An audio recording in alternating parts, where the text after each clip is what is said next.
Esta es la clase número 7 del curso El agua potable, un enfoque biomédico.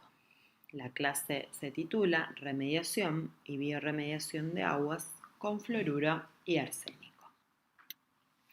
A modo de introducción, la remediación ambiental es el proceso por el cual se remueven contaminantes del suelo, del agua subterránea y del aire de un determinado lugar para proteger la salud humana y del ambiente. Está regulada por diferentes agencias internacionales, como la Agencia de Protección Ambiental de Estados Unidos, entre otras, y en nuestro país por leyes nacionales y agencias ambientales provinciales. En relación a la bioremediación ambiental, es el proceso que utiliza la biotecnología. O sea, puede utilizar microorganismos, plantas, hongos y sus productos o enzimas derivadas de distintos organismos para remover contaminantes de un determinado lugar para proteger la salud humana y del ambiente. En general, es más económica y genera menos residuos secundarios que la remediación. Hay dos tipos de remediación, pero en este caso nos vamos a centrar en la remediación y la bioremediación de aguas de consumo humano. El otro tipo es la remediación o bioremediación de aguas residuales. La parte económica es determinante para la selección de la tecnología de remediación de los distintos contaminantes. En poblaciones de estándar de vida alto o medio, que tienen fácil acceso a diferentes métodos o fuentes de agua sin contaminantes, como por ejemplo el agua envasada o aguas minerales o en los grandes centros urbanos, es más fácil que puedan adquirir aguas con menos contaminantes, a diferencia de las localidades aisladas, alejadas de los centros urbanos y con pocos medios económicos. El acceso a un agua con poco contaminante es más difícil. Las desventajas de las técnicas de remediación es que requieren un monitoreo y un mantenimiento constante, que se hace mucho más difícil y complicado en localidades aisladas. Hay un gran número de factores sociales y políticos que van a jugar roles decisivos en la implementación de distintas tecnologías de remediación o bioremediación de aguas de consumo humano. Para la Organización Mundial de la Salud, hay 10 sustancias químicas que van a constituir una preocupación en la salud pública. Podemos observar en esta diapositiva las 10 sustancias y vamos a hacer hincapié en esta clase en dos de esas sustancias que son el fluoruro y el arsénico. En relación al fluoruro, la Organización Mundial de la Salud ha puesto un límite en el agua de bebida que es de 1,5 partes por millón de fluoruro. Esto se ha realizado porque, luego de varios estudios, se ha evidenciado que al consumir aguas con concentraciones mayores que la recomendada, se puede originar en la población una entidad clínica denominada fluorosis.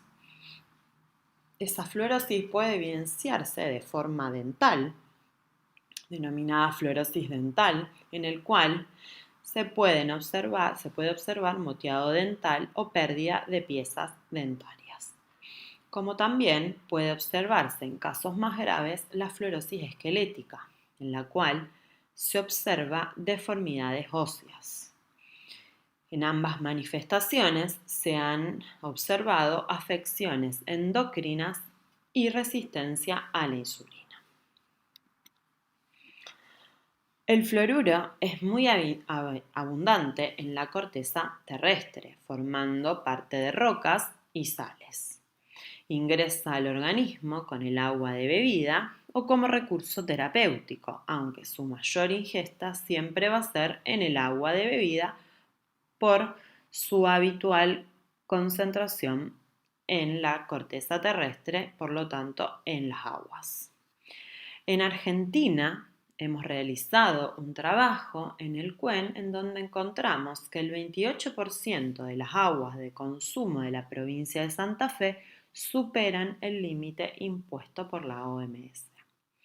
Otros trabajos indican, por ejemplo, que al sudeste de La Pampa el 97% de las muestras analizadas superan ese límite, mientras que hay otro trabajo que muestra que en la región central oeste de Chaco también se encontró que el 9% de las muestras superan el límite. En otros países como China, Tanzania, Irán e Irak también hay gran cantidad de poblaciones que consumen agua con flúor que tiene mayor cantidad que la recomendada por la Organización Mundial de la Salud. En relación al arsénico, es un metaloide que se encuentra también habitualmente en la naturaleza en dos estados de oxidación más comúnmente, el estado +3 y +5, por lo cual eliminar el arsénico del agua es mucho más complejo y va a ser dependiente del pH. La concentración de arsénico en el agua puede variar desde concentraciones menores a 10 partes por billón en aguas superficiales, por ejemplo, hasta 400 partes por billón en ríos y lagos contaminados de forma natural o industrial. La Organización Mundial de la Salud ha impuesto un límite de 10 partes por billón en el agua de bebida de consumo humano, dado que ha evidenciado que si se consume concentraciones mayores, se puede evidenciar una entidad que es el hidroarsenicismo crónico regional endémico, o ACRE, que se manifiesta por hiperkeratosis palmar y plantar, alteraciones cardíacas, vasculares y neurológicas y alteraciones endocrinas en aquella población que consume de forma crónica cantidades mayores a las recomendadas por la Organización Mundial de la Salud de arsénico. Por estas razones es que la remediación de aguas con fluoruro es tan importante a la vez que la remediación de aguas con arsénico. En relación a la remediación de aguas con fluoruro, que es lo que vamos a ver en esta diapositiva, hay gran cantidad de formas de remediar el agua y lo que vamos a hacer es resumir alguna de ellas. Las más habituales y las que más se utilizan son aquellas que se utiliza la precipitación con calcio, la precipitación más coagulación con hierro, con aluminio activado, alumbre disuelto y calcio, el intercambio iónico, el proceso de ósmosis inversa, la electrodiálisis y también es muy habitual la técnica Nalgonda. También hay otros materiales que se utilizan más relacionados, por ejemplo, a la biorremediación. Los métodos de coagulación son efectivos, pero no se llega a desfluoridar hasta concentraciones deseadas. Los procesos con membranas son caros de instalar y las membranas se desgastan y se saturan. Generan un contaminante adicional aparte, que es la membrana, y aparte también es el agua residual que se genera, que contiene altas concentraciones de los iones que va a eliminar del agua que se va a consumir.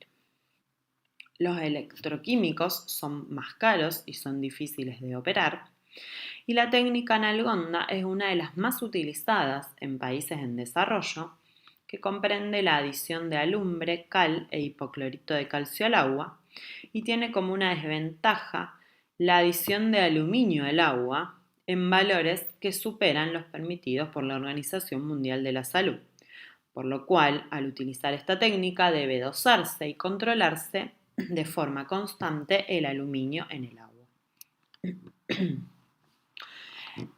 En el CUEM hemos desarrollado una técnica de remediación de aguas con fluoruro, una técnica de biorremediación en la cual utilizamos la cáscara de huevo. La cáscara de huevo es un residuo que se genera en nuestra población, por lo cual es una forma de reciclaje aparte de remediación de agua.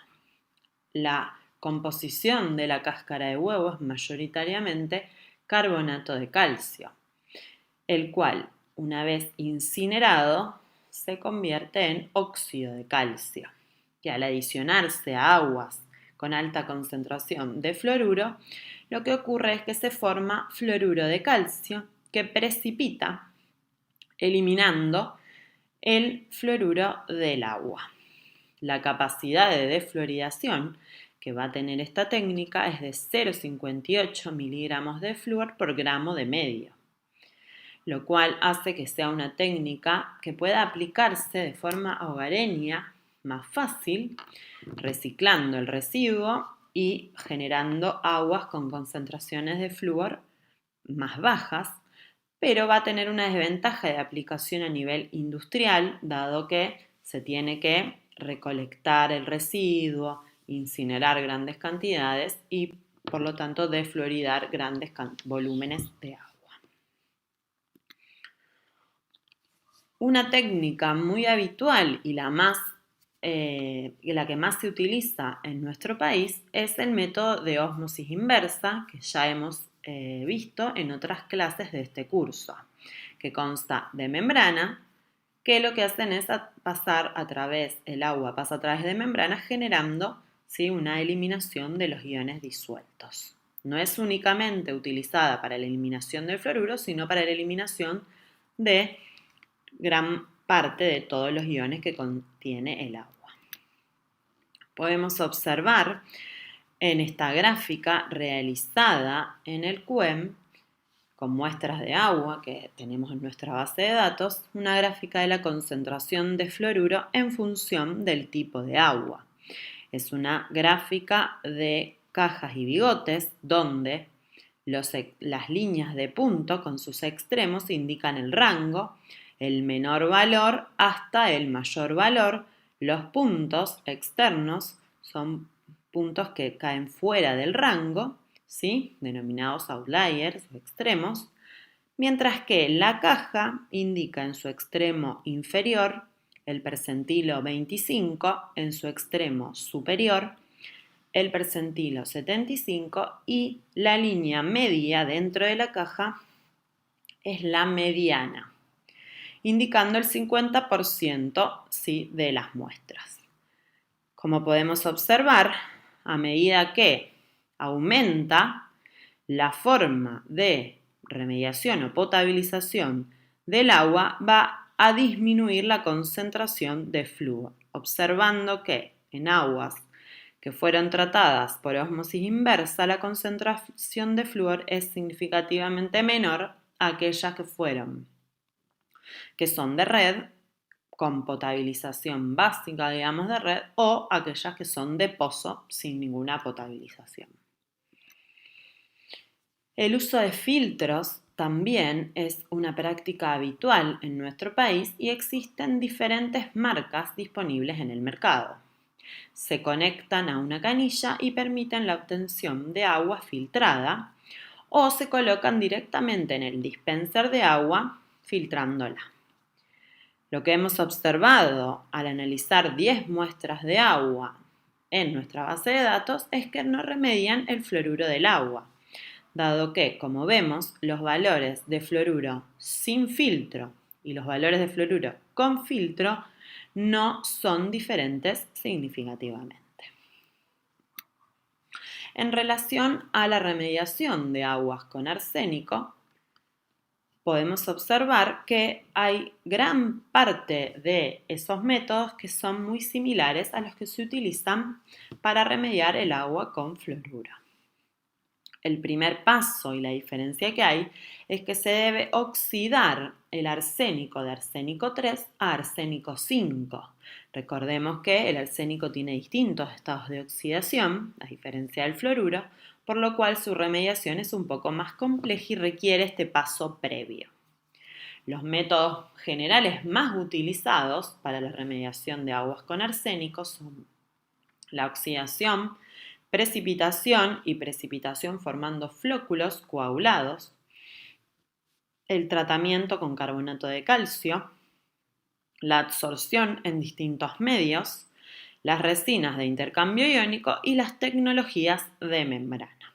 Esos serían los más usados en general. La oxidación puede usarse, en la oxidación se puede usar cloro gaseoso, hipoclorito, permanganato, ozono, óxido de manganeso, peróxido de hidrógeno, luz ultravioleta, etc., entre otros. El método de piedra caliza en agua y ácido carbónico forman carbonato de calcio que va a absorber el arsénico y luego realizar la coagulación del mismo. Este método tiene como desventaja que genera aguas con pH alto y que es necesario altas cantidades de coagulante para poder disminuir el arsénico. Los métodos de precipitación usan sulfuro, calcio o hierro, entre otros, y la solubilidad va a depender lógicamente del pH, entre otras variables, por lo cual son métodos también difíciles de utilizar. Generan un precipitado con alta concentración de arsénico.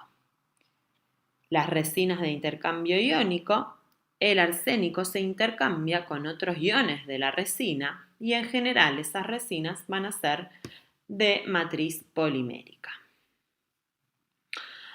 La absorción con alúmina activada, el intercambio iónico, la nanofiltración y electrodiálisis inversa son empleados a menor escala, o sea, cuando la cantidad de agua es mucho menor a la requerida por una gran población.